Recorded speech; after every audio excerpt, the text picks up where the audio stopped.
യാതൊരുവിധ വളവും സംരക്ഷണവും ഒന്നുമില്ലാതെ തന്നെ നമ്മുടെ വീടിന് ചുറ്റും പാടത്തും പറമ്പിലൊക്കെ ആയിട്ട് ധാരാളമായിട്ട് കാണുന്ന ഒരു ചെടിയാണ് പൂവാങ്കുറുന്നൽ.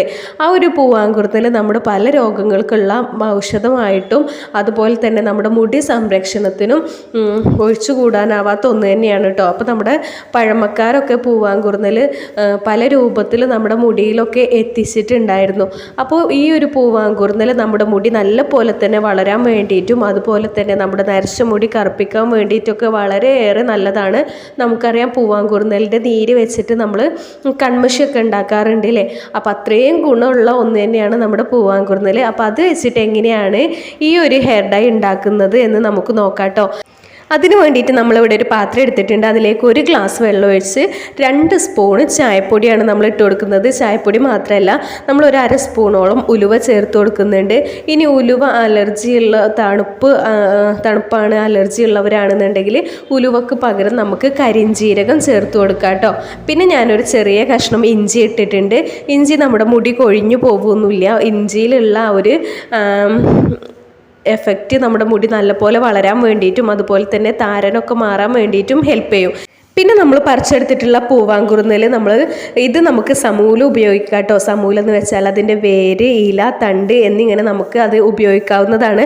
അപ്പോൾ നല്ല കടുപ്പത്തിലുള്ള വേരൊക്കെ ഒഴിവാക്കി നമുക്ക് മിക്സിയിൽ അരഞ്ഞ് കിട്ടുന്ന വേരൊക്കെ നമുക്ക് എടുക്കാം. ഇനി അതെല്ലാം ഇടിക്കല്ലിലൊക്കെ വെച്ച് ചതച്ചെടുക്കുന്നവരാണെന്നുണ്ടെങ്കിൽ നമുക്കതിൻ്റെ കടുപ്പുള്ള വേരും നല്ല ആഴമുള്ള വേരൊക്കെ നമുക്ക് എടുക്കാം കേട്ടോ. അപ്പോൾ പൂവാങ്കുറുന്നൽ നമുക്ക് കഴുകി വൃത്തിയാക്കിയതിന് ശേഷം നമുക്കൊന്ന് അരിഞ്ഞ് മിക്സിയിൽ ഇട്ട് കൊടുക്കാം. ഇപ്പോൾ നമ്മൾ തിളപ്പിച്ച് നല്ല പോലെ തന്നെ അതൊന്ന് വറ്റിച്ചെടുത്തിട്ടുണ്ട്. ഏകദേശം നമ്മൾ ആ തിളപ്പിച്ച ചായ ഒരു 1/2 ഗ്ലാസ് പരുവത്തിലേക്ക് നമ്മൾ എത്തിക്കുക. അതൊന്ന് ഫ്ലെയിം ഓഫ് ചെയ്തതിന് ശേഷം നമുക്ക് ഈ ഒരു പൂവാങ്കുറുന്നൽ നമുക്കൊന്ന് അരിഞ്ഞ് മിക്സിയിലേക്ക് ചേർത്ത് കൊടുക്കാം കേട്ടോ. പിന്നെ ഞാനിതിലേക്ക് ചേർക്കുന്നത് പൂവാങ്കുറുന്നലിൻ്റെ കൂടെ തന്നെ നമ്മൾ വേറൊരു ഇലക്കൂട്ട് കൂടി ചേർക്കുന്നുണ്ട്. അതില്ലാത്തവർക്ക് നമുക്ക് നെല്ലിക്ക ചേർക്കാവുന്നതാണ് കേട്ടോ. ഏറ്റവും നല്ലത് നമ്മൾ ഈ ഉണ്ടാക്കുന്ന രീതിയിൽ ഉണ്ടാക്കുന്നതാണ്. അതാവുമ്പോൾ മുടി നല്ല പോലെ തന്നെ വളരാൻ വേണ്ടിയിട്ടും അതുപോലെ തന്നെ നമ്മുടെ നരച്ച മുടി വേരോടെ കറുപ്പാവാൻ വേണ്ടിയിട്ടൊക്കെ ഈ ഒരു രീതിയിൽ ചെയ്യുകയാണെന്നുണ്ടെങ്കിൽ നമുക്ക് നല്ല പോലെ തന്നെ ഹെൽപ്പ് ചെയ്യും. ഇനി ഇതിലേക്ക് നമ്മൾ ചേർത്ത് കൊടുക്കുന്നത് കഞ്ഞുണ്ണിയാണ് കേട്ടോ. ഭൃംഗരാജ് നമ്മൾ ഈ എണ്ണയൊക്കെ കാച്ചുമ്പോൾ ഒഴിവാക്കാത്ത ഒന്ന് തന്നെയാണ് ഈ കഞ്ഞുണ്ണിയൊക്കെ. അപ്പോൾ കഞ്ഞുണ്ണി നമ്മുടെ മുടി നല്ല പോലെ തന്നെ വളരാൻ വേണ്ടിയിട്ട് ഹെൽപ്പ് ചെയ്യും. മുടി 2 ഇരട്ടിയായി ഇടതൂർന്ന് തന്നെ വളരും കേട്ടോ. അത്രയും ഗുണമുള്ള ഒന്ന് തന്നെയാണ് കഞ്ഞുണ്ണി. നമുക്കറിയാം ഏതൊരു എണ്ണ കാച്ചുമ്പോഴും നമ്മൾ ഒഴിവാക്കാത്ത ഒന്നാണിത് ഈ ഒരു പൂവാങ്കുറുന്നലും കഞ്ഞുണ്ണിയൊക്കെ. അപ്പോൾ ഈ കഞ്ഞുണ്ണി കിട്ടാത്തവരാണെന്നുണ്ടെങ്കിൽ നമുക്ക് നമ്മുടെ പച്ച നെല്ലിക്ക ചേർത്ത് കൊടുക്കാവുന്നതാണ്. ഇതേ അളവിൽ നമുക്ക് പച്ച നെല്ലിക്ക ചേർക്കാം. ഇനി അതുമല്ല പച്ച നെല്ലിക്കയും കിട്ടാനില്ല എന്നുണ്ടെങ്കിൽ നമുക്ക് അങ്ങാടിക്കടയിൽ നിന്നൊക്കെ നെല്ലിക്കയുടെ പൊടി വാങ്ങാൻ കിട്ടും. അത് ചേർത്ത് കൊടുത്താൽ മതി. ഇനി തലനീരർക്കും ജലദോഷമൊന്നും ഇല്ലാതിരിക്കാൻ വേണ്ടിയിട്ടും മുടി നല്ലപോലെ തന്നെ കറുപ്പാവാൻ വേണ്ടിയിട്ടും ഞാനിവിടെ പനിക്കൂർക്കയുടെ ഇല ഒരു 5-6 ഇട്ട് കൊടുത്തിട്ടുണ്ട്. ഇനി നമുക്ക് നേരത്തെ നമ്മൾ തിളപ്പിച്ച് വറ്റിച്ച് വെച്ചിട്ടുള്ള ഈ ഒരു കട്ടൻ ചായ അരിച്ച് നമ്മൾ ഈ ഒരു മിക്സിയുടെ ജാറിലേക്ക് ഒഴിച്ചു കൊടുക്കുക കേട്ടോ. അപ്പോൾ ഇത് മുഴുവനായിട്ട് തന്നെ നമ്മൾ ഒഴിച്ചു കൊടുക്കണം. എങ്കിൽ മാത്രമേ നമുക്ക് ആ ഒരു കറക്റ്റ് പരുവത്തിൽ അരഞ്ഞ് കിട്ടുള്ളൂ. ഇനി ഇത് നമുക്കൊന്ന് അരച്ചെടുക്കാം.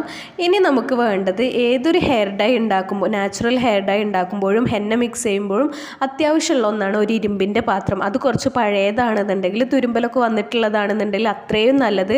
ആ ഒരു തുരുമ്പൽ നമ്മുടെ തലയിൽ എത്താൻ വേണ്ടിയിട്ട് ഇത് ഹെൽപ്പ് ചെയ്യും കേട്ടോ. ഇനി ഇത് നമുക്കൊന്ന് അരിച്ചെടുക്കണം. കാരണം നമുക്കറിയാലോ അതിൻ്റെ ആ ഒരു തണ്ടൊക്കെ ചേർത്തത് കൊണ്ട് തന്നെ അത് നല്ല പേസ്റ്റ് പരുവത്തിൽ അരഞ്ഞ് കിട്ടിയിട്ടില്ല. അപ്പോൾ നമ്മൾ ഈ ഒരു ഇരുമ്പിൻ്റെ പാത്രത്തിലേക്ക് തന്നെ ഇതൊന്ന് അരിച്ച് ഒഴിച്ചു കൊടുക്കുകയാണ്. ഇതിൽ വെച്ചിട്ടാണ് കേട്ടോ നമ്മൾ മിക്സ് ചെയ്യുന്നത്. അപ്പോൾ ഇനി ഇത് നല്ല പോലെ തന്നെ ഇതിൻ്റെ ജ്യൂസൊക്കെ നമ്മൾ എടുക്കുക. അപ്പോൾ ഓരോരുത്തരുടെയും മുടിയുടെ അളവിനനുസരിച്ച് നമുക്ക് ഇത് കൂട്ടിയും കുറച്ചൊക്കെ ഉണ്ടാക്കാവുന്നതാണ്. ഇനി നമ്മളിത് ഹെയർ ഡൈ അല്ലാതെ തന്നെ ഈ ഒരു വെള്ളം നമുക്ക് നമ്മുടെ ഒരു സ്പ്രേ ബോട്ടിലൊക്കെ ആക്കി, അതല്ലെങ്കിൽ നമുക്ക് ഈ ഒരു വെള്ളം നമ്മുടെ തലയിലൊക്കെ വെച്ച് മസാജ് ചെയ്ത് കൊടുത്ത് കുളിക്കുകയൊക്കെ ആണെന്നുണ്ടെങ്കിൽ നമ്മുടെ മുടി കൊഴിച്ചിൽ മാറാനും അതുപോലെ തന്നെ മുടി നല്ലപോലെ വളരാൻ വേണ്ടിയിട്ടൊക്കെ ഹെൽപ്പ് ചെയ്യും കേട്ടോ. ഇനി ഇരുമ്പിൻ്റെ പാത്രം കയ്യിലില്ലാത്തവരാണെന്നുണ്ടെങ്കിൽ നമുക്കതിലേക്ക് ഈ രീതിയിൽ മിക്സ് ചെയ്യുമ്പോൾ നമുക്കൊരു താക്കോലോ അതല്ലെങ്കിൽ ഒരു ഇരുമ്പിൻ്റെ സ്ലൈഡൊക്കെ ഇട്ട് കൊടുത്താൽ മതി. പിന്നെ ഇതിലേക്ക് നമുക്ക് ഒരു സ്പൂണ് നെല്ലിക്കാപ്പൊടി ചേർത്ത് കൊടുക്കണം. ഇനി നെല്ലിക്ക ചേർത്തവർക്ക് അത് സ്കിപ്പ് ചെയ്യാം കേട്ടോ. അപ്പോൾ നമ്മൾ ഒരു സ്പൂണ് നെല്ലിക്കാപ്പൊടിയാണ് ചേർത്ത് കൊടുക്കുന്നത്. പിന്നെ ഇതിൻ്റെ നമ്മൾ എത്രയാണോ ഈ ഒരു ജ്യൂസ് എടുത്തിട്ടുള്ളത് അത് നല്ല പേസ്റ്റ് രൂപത്തിലായി വരുന്ന രൂപത്തിൽ ആ ഒരു കട്ടിയുടെ നമുക്കറിയാലോ ഡൈയുടെ ഒക്കെ ആ ഒരു കട്ടി വരുന്നത് വരെ നമ്മൾ മൈലാഞ്ചി പൊടി കൂടി ചേർത്ത് കൊടുക്കുന്നുണ്ട്. അപ്പോൾ നമ്മൾ ഈ ജ്യൂസ് എടുത്ത അളവിനനുസരിച്ച് നമുക്ക് മൈലാഞ്ചി പൊടി കൂടി ചേർത്ത് നല്ല പോലെ തന്നെ മിക്സ് ചെയ്ത് കൊടുക്കണം. അപ്പോൾ മൈലാഞ്ചി എടുക്കുമ്പോഴും നല്ല ക്വാളിറ്റി ഉള്ള മൈലാഞ്ചി എടുക്കുക. ഇനി നമുക്ക് പൊടിയല്ലാതെ ഇല വേണമെങ്കിലും നമ്മൾ നേരത്തെ അരച്ച പോലെ നമ്മൾ മിക്സിയിൽ നല്ല പേസ്റ്റ് രൂപത്തിൽ അരച്ചെടുക്കുകയാണെന്നുണ്ടെങ്കിൽ നമുക്ക് മൈലാഞ്ചിയുടെ ഇല ചേർത്ത് കൊടുത്താൽ മതി. ഇപ്പോൾ ദാ ഈ ഒരു കട്ടിയുള്ള രൂപത്തിൽ എത്തുന്നത് വരെ നമ്മൾ മൈലാഞ്ചി പൊടി ചേർത്ത് കൊടുത്തിട്ടുണ്ട് കേട്ടോ. ഇനി ഇത് നല്ല പോലെ തന്നെ ഒന്ന് മിക്സ് ചെയ്തെടുക്കണം. ഈ ഒരു പൂവാങ്കുറുന്നലിൻ്റെ ജ്യൂസ് സമയമില്ലാത്തവർക്കൊക്കെ ആണെന്നുണ്ടെങ്കിൽ നമുക്ക് ആ ഒരു ജ്യൂസ് നമുക്ക് ഫ്രിഡ്ജിൽ ഇതുപോലെ ഉണ്ടാക്കി ഫ്രിഡ്ജിൽ സൂക്ഷിക്കാവുന്നതാണ് കേട്ടോ. പിന്നെ നമുക്ക് ആവശ്യമുള്ള സമയത്ത് ഇതുപോലെ മിക്സ് ചെയ്തെടുത്താലും മതി. ഈ ഒരു ഹെയർ ഡൈ നമ്മുടെ നരച്ച മുടി കറുപ്പിക്ക് മാത്രമല്ല കേട്ടോ, മുടി നല്ല പോലെ തന്നെ വളരാൻ വേണ്ടിയിട്ടും അതുപോലെ തന്നെ മുടിയുടെ എല്ലാ പ്രശ്നങ്ങളും മാറാൻ വേണ്ടിയിട്ടും ഇത് ഹെൽപ്പ് ചെയ്യും. അപ്പോൾ ഏത് നാച്ചുറൽ ആയിട്ടുള്ള ഹെയർ ഡൈ ആയാലും നമുക്ക് ഒറ്റ തവണ യൂസ് ചെയ്യുമ്പോൾ തന്നെ 100% റിസൾട്ട് കിട്ടണമെന്നില്ല. പക്ഷേ ഇത് ക്രമേണ നമുക്ക് നമ്മുടെ നരച്ച മുടി മുഴുവനായിട്ട് കറുപ്പാവാൻ വേണ്ടിയിട്ടും നമ്മുടെ തലയിലുള്ള താരന് മാറി മുടി നല്ല പോലെ വളരാനും അതുപോലെ തന്നെ മുടി കൊഴിച്ചിൽ മാറാനൊക്കെ ഇതുപോലുള്ള ഈ ഒരു നാച്ചുറൽ ആയിട്ടുള്ള ഹെയർ ഡൈസൊക്കെ നമുക്ക് ഹെൽപ്പ് ചെയ്യും. അപ്പോൾ ആദ്യം നമ്മൾ തേക്കുമ്പോൾ ആഴ്ചയിൽ 3-4 തവണ തേക്കേണ്ടി വരും. അതിനുശേഷം നമുക്ക് ഇതുപോലെ ആഴ്ചയിൽ 1 തവണയൊക്കെ തേക്കുമ്പോൾ തന്നെ നല്ല മാറ്റം കാണും. ഇനി ഇത് നല്ല പോലെ മിക്സ് ചെയ്ത് നമ്മളൊരു ഓവർനൈറ്റ് ഇതുപോലെ വെക്കുക. പിറ്റേ ദിവസം നമ്മൾ എടുത്തു നോക്കുമ്പോൾ തന്നെ നല്ല കറുപ്പ് കളറിൽ വന്നിട്ടുണ്ടാവും. അപ്പോൾ ഇതാ ഇത്രയും കറുപ്പ് കളർ തന്നെ നമുക്ക് കിട്ടിയിട്ടുണ്ട് കേട്ടോ. ഇനി ഇത് നല്ല പോലെ തന്നെ ഒന്നുകൂടെ നമുക്ക് മിക്സ് ചെയ്യാം.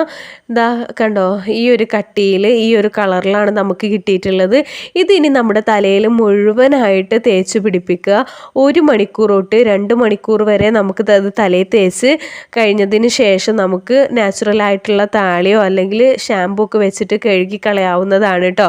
പിന്നെ നമുക്കൊരു കാര്യം പറയാനുള്ളത് വെച്ചാൽ നമുക്ക് കഞ്ഞുണ്ണിയൊക്കെ അലർജി ഉള്ളവർ, അതായത് തണുപ്പ് അലർജി ഉള്ളവർക്കാണെന്നുണ്ടെങ്കിൽ കഞ്ഞുണ്ണി നമുക്ക് ഒഴിവാക്കാം. ബാക്കി ഇൻഗ്രീഡിയൻസ് ഒക്കെ ചേർക്കാം. കഞ്ഞുണ്ണിക്ക് പകരം നമുക്ക് നെല്ലിക്ക ചേർത്ത് കൊടുക്കാം. അപ്പോൾ ഇത്രയേ ഉള്ളൂ നമ്മുടെ വീഡിയോ. ചാനൽ ഇഷ്ടപ്പെട്ടാൽ സബ്സ്ക്രൈബ് ചെയ്യുക, അതുപോലെ തന്നെ ലൈക്ക് ചെയ്യുക. താങ്ക്